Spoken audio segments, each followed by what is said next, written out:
Bonjour à tous et bienvenue dans cette revue hebdomadaire sur crypto. Nous sommes le 14 janvier, il est en France 16h44, voilà.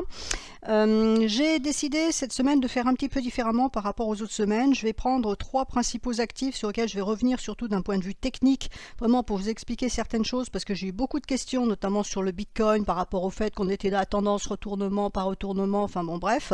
Et puis je passerai après quatre autres actifs en revue de façon beaucoup plus simple, de façon plus traditionnelle. Donc je voulais revenir sur le Bitcoin parce que ça fait couler beaucoup d'encre, il fait rien mais ça fait couler beaucoup d'encre, c'est ça qui est magnifique et on va espérer qu'il va vite faire quelque chose, comme ça on n'en parlera plus, ça sera, on dira ça monte et puis il n'y aura plus rien à dire. Donc le Bitcoin, il est dans une structure, je vais vous remettre la vue générale mensuelle. Voilà, la vue générale mensuelle, elle est ici. Donc, alors je vais prendre l'autre qui est, voilà, ici.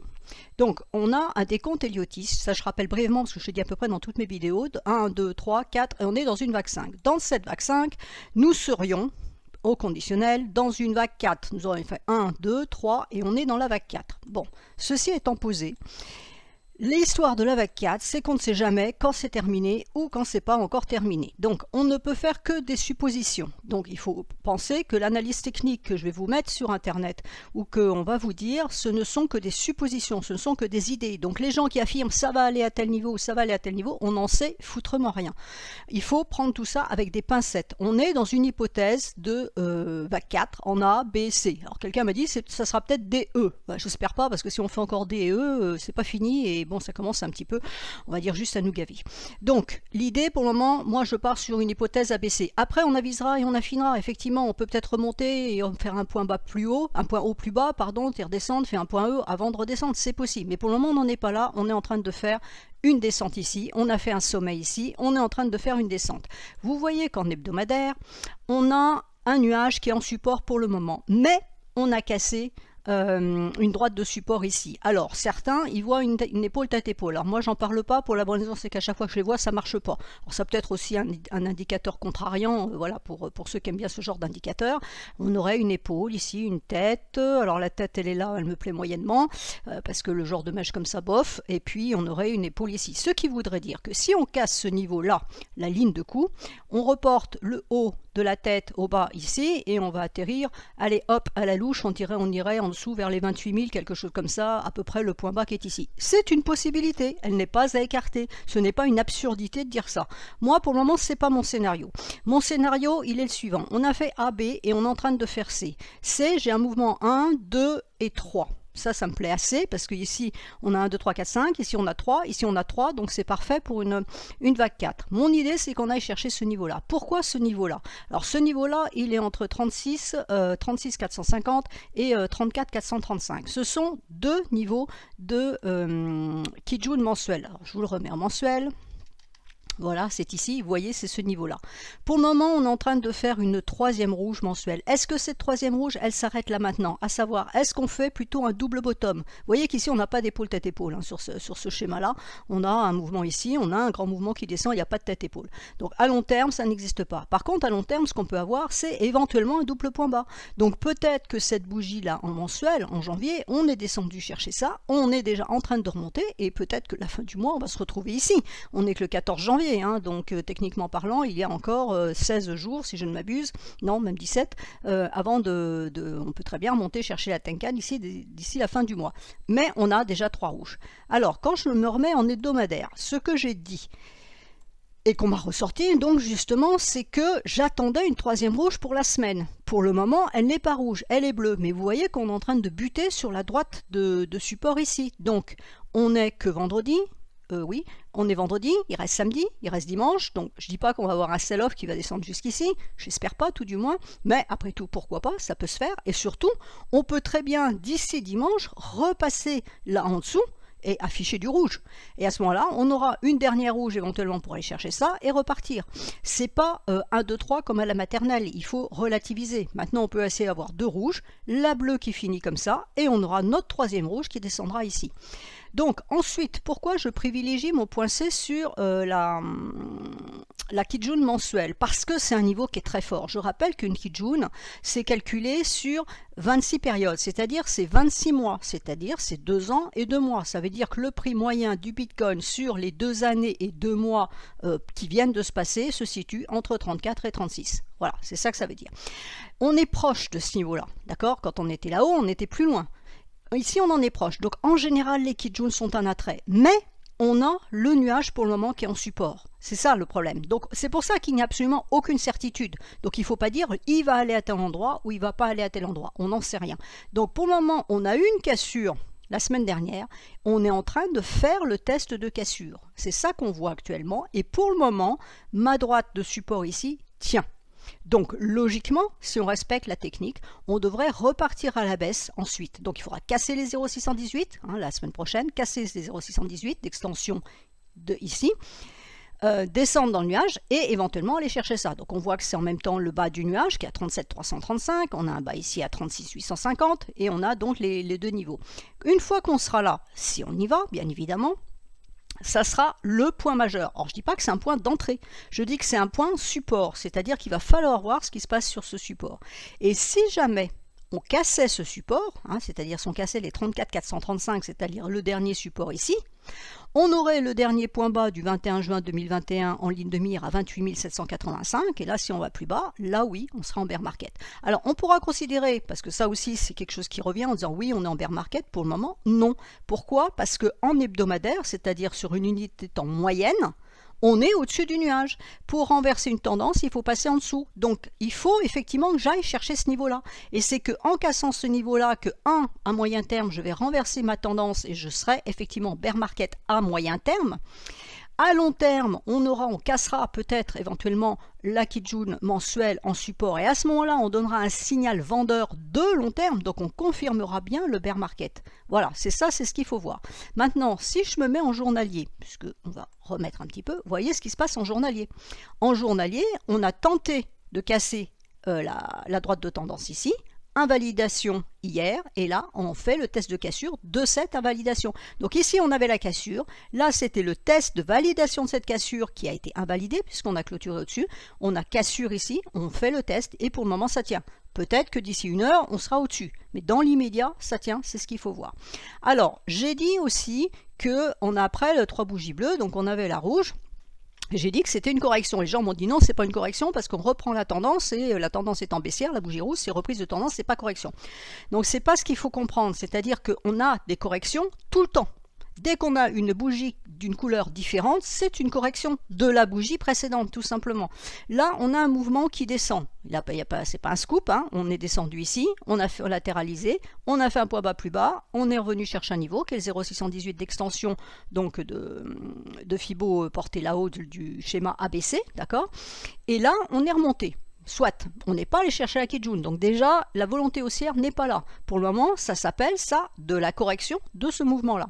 Cette bougie rouge ici, c'est la correction de ce mouvement ici. Donc peut-être qu'on va reprendre effectivement, cette bougie rouge est en train de nous dire qu'on va reprendre la tendance baissière, mais pour le moment, elle ne me le dit pas. Elle me dit simplement qu'on a recassé la droite de tendance, que pour le moment, on la valide. Notez que la lagging span, elle, n'a pas passé, cette droite. Donc la lagging span, on ne valide pas du tout.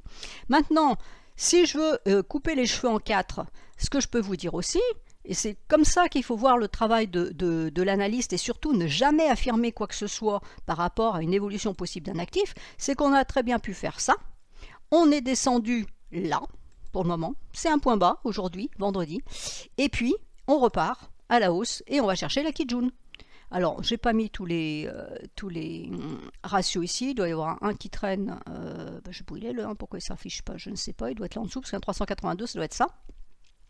Donc, ici, on a une possibilité, c'est que notre mouvement correctif de ce mouvement-là n'est peut-être pas terminé, peut-être qu'on va faire ça, remonter ici, et puis là, demain, non, finalement, ou même ce soir, on repart au-dessus, et finalement, on va chercher la Kijun. Et puis là, ça s'arrête, et à ce moment-là, on repart à la baisse et on reprend la bonne direction, c'est-à-dire la tendance baissière pour aller chercher le satané point C qui est là en bas. Donc pour le moment, on ne peut absolument pas affirmer. J'ai une correction rouge ici qui correspond à ce mouvement bleu qui est ici. Là, le bleu, c'est test de cassure, donc c'est correction de cette bougie rouge. Et après, on va voir si on casse ça, eh ben, on peut remonter un peu plus haut. A contrario, si ça ne casse pas, eh ben, effectivement, on pourra reprendre. Et on ne pourra considérer que ce mouvement baissier, là, ici, de vague C, hein, justement, parce qu'on est dans une vague C, la B, elle est là. On fait la vague C ici avec le point extrême qui est potentiellement ici. J'en sais rien s'il est là, il est potentiellement ici. On pourra dire qu'on va chercher effectivement ce point C quand on cassera le dernier point bas ici. Il faut faire un point bas plus bas et des points hauts plus bas pour avoir une tendance baissière. Pour le moment, j'ai un point bas plus haut. Donc pour le moment, je n'ai pas de reprise de la tendance baissière initiale. Et n'oubliez pas que ce dernier point bas qui est à 39 550, c'est le dernier point bas qui est ici. D'accord? Donc il faut casser ce potentiel double bottom pour dire ce n'est pas un double bottom, la tendance baissière est toujours pérenne et on va chercher le point C. Donc le point C, il est multiple, c'est pas un... Donc quand on dit point C, en fait c'est le bout de la vague C. Hein. Il est multiple, pourquoi? Parce qu'il se trouve que ma Kijun mensuelle, elle fait un escalier. Donc en fait j'ai trois niveaux. On a le niveau à 36 456, on a le niveau ici à 35 461 et on a un 0,786 d'extension Fibo qui est entre les deux à 35 852. Et ensuite on a le point bas ici à 34 400. On peut considérer que ça serait l'extrême. On peut aussi retourner chercher le bas du point A. Ce n'est pas une improbabilité. Mais dans l'immédiat, moi, je vais me fixer là-dessus. C'est mon objectif, c'est dire je vais chercher le point C, la Kijun mensuelle, et après on verra. Donc, on ne va pas rentrer ici. C'est-à-dire que quand mes prix vont arriver, s'ils y vont arriver sur ce niveau-là, on ne va pas charger immédiatement. Il va falloir voir, parce que ce niveau-là, c'est un niveau qui est très fort par rapport à du journalier qui est du court terme.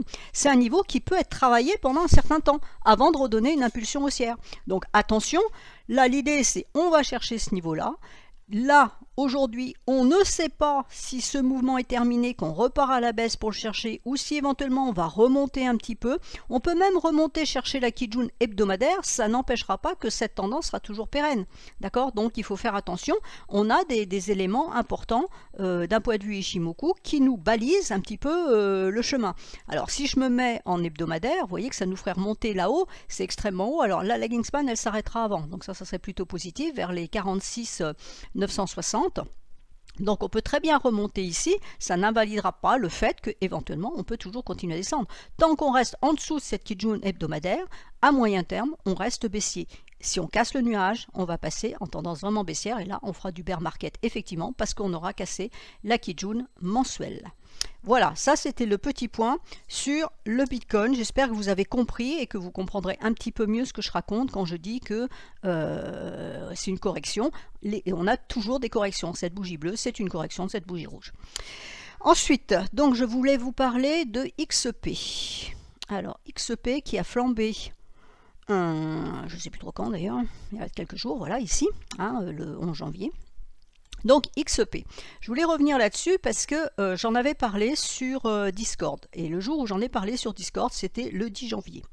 J'ai fait une vidéo sur 50 actifs et dedans j'avais mis cet actif là. Pourquoi? Parce que sur les 50 il devait y en avoir 48 qui étaient baissières et il y en avait peut-être quelques-unes qui étaient haussières, dont celle-ci. Pourquoi j'ai dit qu'elle était haussière? Parce qu'elle était au-dessus de sa Kijun. Il y avait tenté, ici on avait cassé la Kijun, là on était repassé en dessous, là on repassait au-dessus et donc quand j'ai fait ma vidéo le 10 janvier, on était au-dessus. Et j'ai dit, c'est au-dessus. Donc l'idée c'est qu'éventuellement, si le lendemain on n'invalide pas et qu'on ne repasse pas en dessous, il y a un achat à faire pour aller chercher le nuage. Donc vous voyez que mon objectif était petit par rapport à ce qui s'est passé. Maintenant, c'est justement pour vous expliquer que ce genre de phénomène, on ne peut pas le prévoir. J'avais donné le nuage en objectif. Maintenant, quelqu'un qui avait pris le trade et il y a une personne justement qui m'a remercié en me disant ah super l'idée sur XP qui a pris le trade, a maintenu son trade parce qu'elle était devant son écran et a vu ce qui s'est passé. Alors après il faut voir à quel moment ça se passe, d'accord? C'est-à-dire que si on regarde en H4, voilà le niveau d'achat donné, il se passait le 10 janvier et en fait la hausse elle s'est faite le 11 janvier à 13h. Donc là c'est bon parce que grosso modo on était devant les écrans. Il se trouve que justement j'étais en communication avec TriCryptost à ce moment-là et j'ai vu, c'était notre rendez-vous était à 16 heures et j'ai vu que ça montait, j'avais vu les 46% de hausse et je me suis dit, juste avant de me connecter, j'ai dit, waouh, 46% de hausse, qu'est-ce qui se passe sur celle-là? Et puis le temps qu'on discute, on était à 70 et puis le temps que je remette mes graphiques, on était passé à 101%. Elle est montée jusqu'à 101%. Donc vous voyez, mais regardez ce qui s'est passé. On a eu le signal ici, il ne s'est rien passé, donc là, ça c'est la nuit, 5h, 9h du matin sur ces deux bougies-là. Là, on a eu un prémisse ici et on est parti ici. Et on est allé chercher pile la Kijun hebdomadaire. En 4 heures, c'est absolument parfait. Donc ici, c'était un ordre de sortie. Après, oui, ça a continué à monter, mais ça, on ne sait pas, on le voit qu'après. Mais là, c'était un ordre de sortie. Vous voyez, vous avez eu 3 bougies bleues absolument parfaites et le signal était bon. Maintenant, moi, je ne peux pas donner le signal pile quand il se déclenche. Si on regarde en 1 heure, là, donc pour avoir l'idée, l'avis aussi, il avait été donné ici. Regardez, donc on a eu du flat, il s'est strictement rien passé, et là c'est parti à ce moment-là, donc sur le coup des 15 heures. Donc il fallait repérer sa Kijun hebdomadaire et sortir sur la Kijun hebdomadaire. Vous voyez que c'était le moment de sortir, parce qu'après c'est plus rien passé. Après on a continué à monter, mais bon, grosso modo, le marché là il est terminé. Après c'est du yo-yo de court terme, bon qu'on peut prendre ou qu'on peut pas prendre, mais c'est du yo de court terme.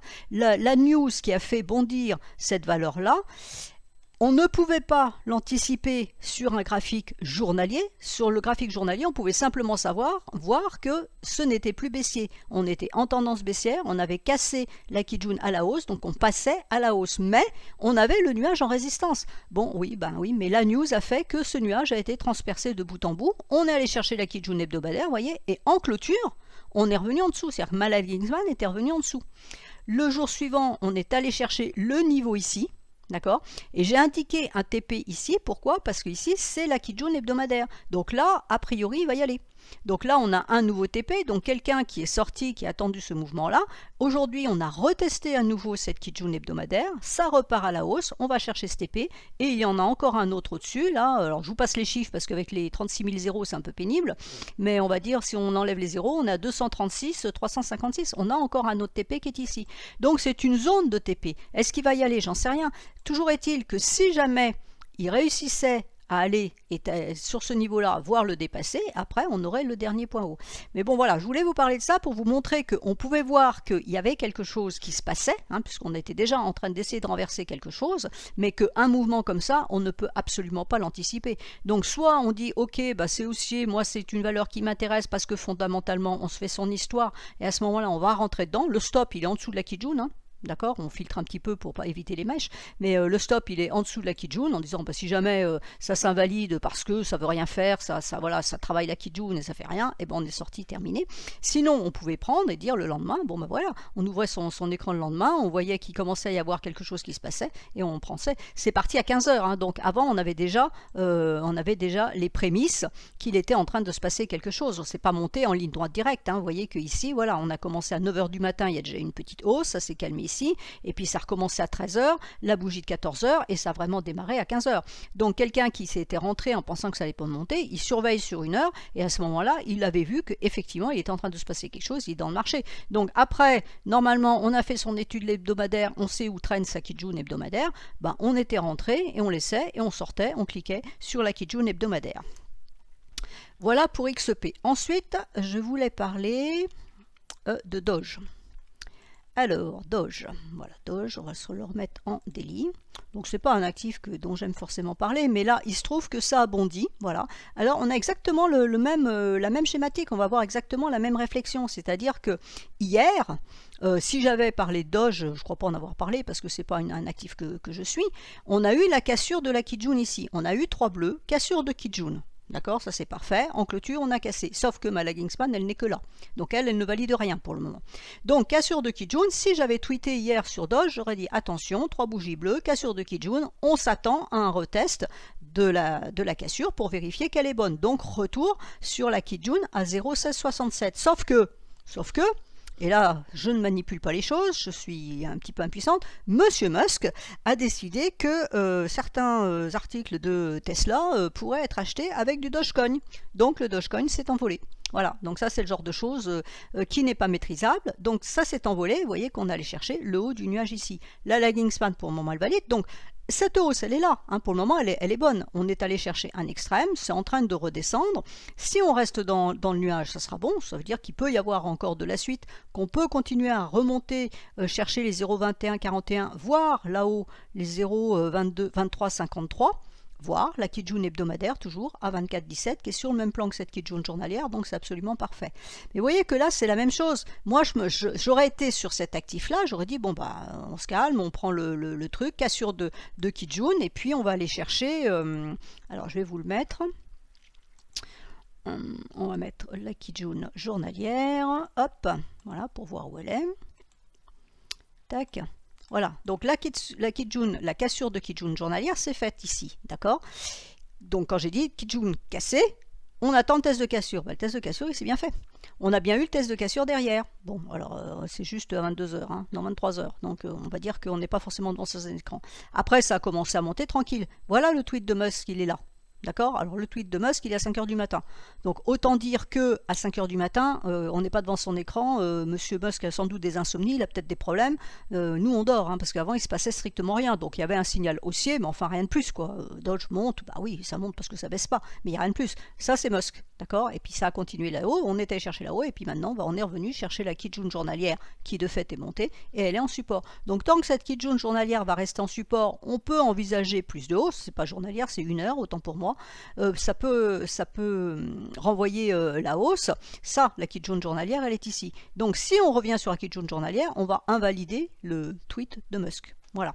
Donc c'est pour ça que, il faut toujours regarder ces échelles inférieures pour voir ce genre de phénomène, puisque le test de cassure s'est bien fait sur 1 heure, ça a bien été validé sur le 1 heure. Alors je remets ici mon hebdomadaire pour les autres analyses, si ça veut bien. Hop. Voilà, donc la Kijun hebdomadaire, on ne la voit pas sur l'écran puisqu'elle est au-dessus. Voilà, donc ça c'était pour Dodge. Alors maintenant, on va reprendre les études des actifs un peu plus normaux. J'ai perdu ETH. ETH. Alors, ETH. Donc ETH, on va pas se mettre en 1 heure, journalier, voilà. Hop.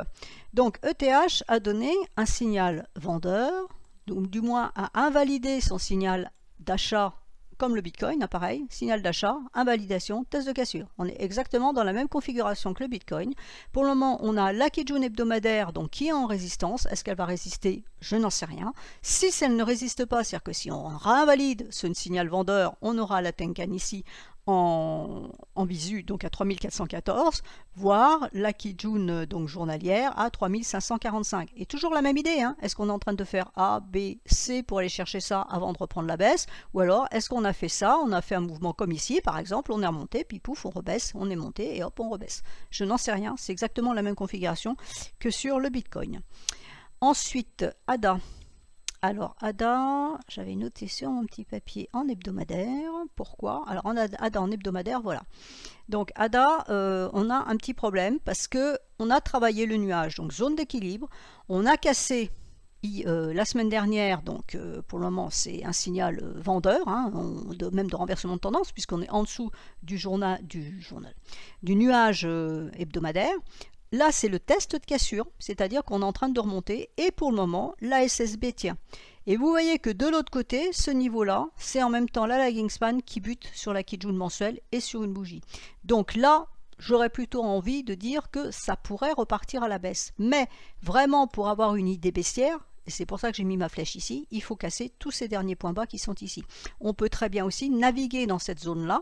Le nuage est épais, ça n'a pas envie de passer. La lagging span est coincée sous la Kijun mensuelle, elle ne veut pas passer. Il y a encore 2 semaines à ce tarif-là, et puis après, elle pourra passer et remonter. Et puis là, éventuellement, on pourrait remonter le long du nuage. Donc sur ADA, en hebdomadaire pour le moment, voilà, on est en train de faire le test de la cassure.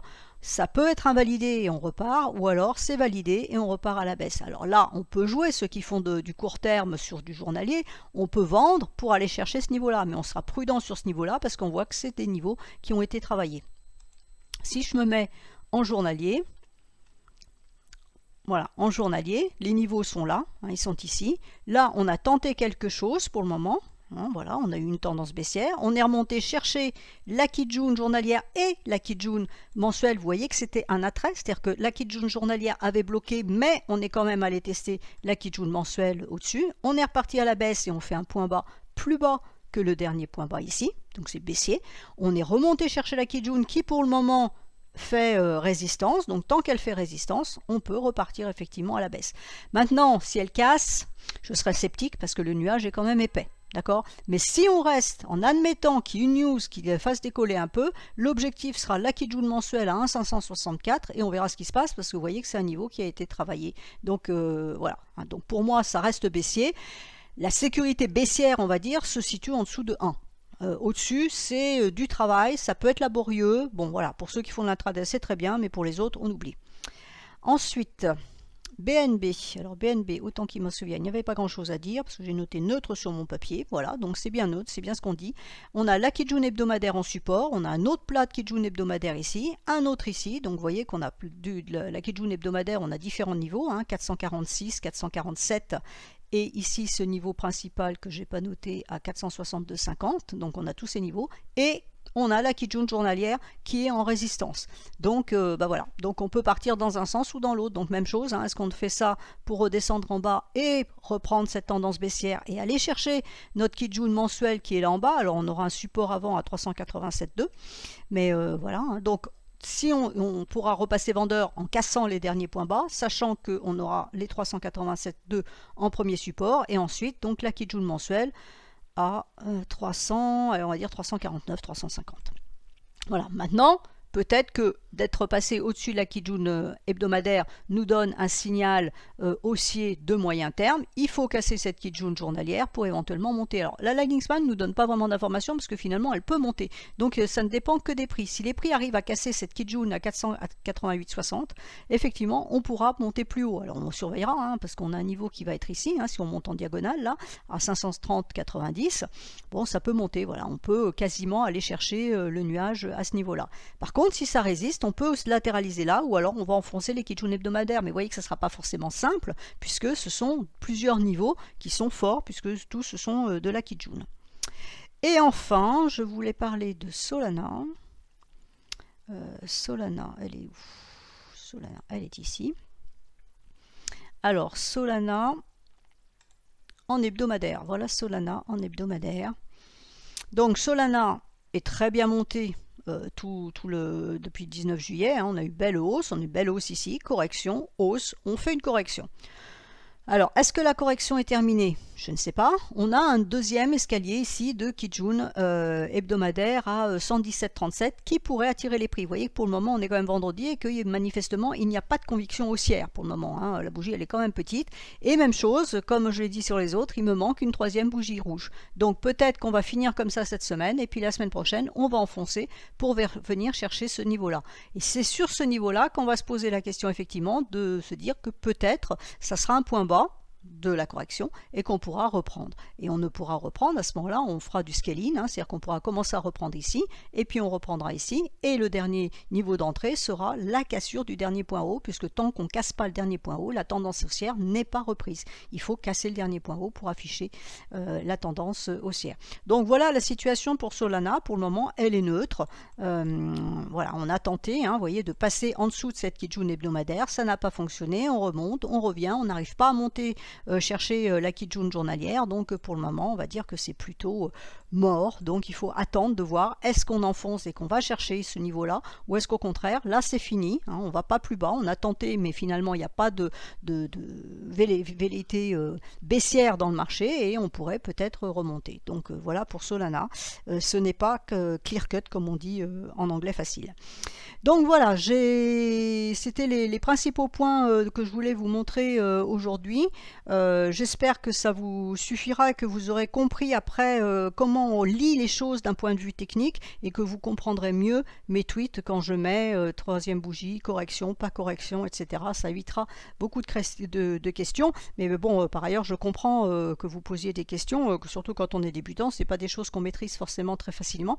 Et quelquefois, effectivement, on peut se poser des questions. Donc, merci quand même pour vos questions. Je les apprécie. Vous comprendrez quand même que je ne peux pas répondre à tout à travers Twitter, parce que sinon j'y passerai ma journée, donc j'ai pas le temps de ne faire que ça. C'est pour ça que j'ai choisi de faire cette vidéo un peu plus explicative d'un point de vue technique, pour que vous compreniez mieux la lecture technique. Et puis après, si vraiment vous voulez piocher et comprendre un peu mieux Ishimoku, vous avez toujours mon livre que vous pouvez lire, qui est absolument complet, qui vous expliquera tout.